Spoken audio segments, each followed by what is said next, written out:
paalala.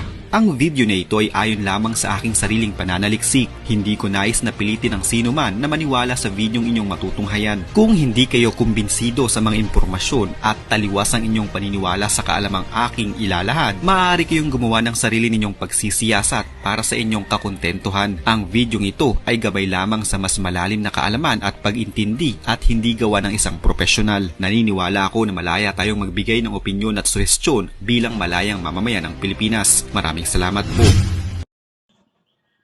Sino po ang kauna-unahang arkitekto? Ay. Kuya Diyos, alam mo ba ang unang arkitekto sa mundo ay si Eva?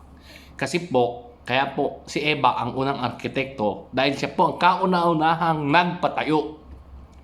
Alam niyo na po ano ibig ko sabihin, nagpatayo ng ari na lalaki. Biro lang.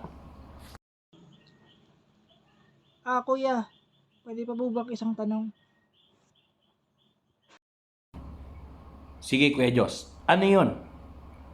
Ready? Sino naman po ang kauna-unahang estudyante ng mundo? Kuya Diyos, alam mo ba ang kauna-unahang estudyante sa buong mundo ay si Adan. Kasi po, siya ang kauna-unahang pumasok sa kuweba ni Eva. Adan po ang unang estudyante natin sa buong mundo.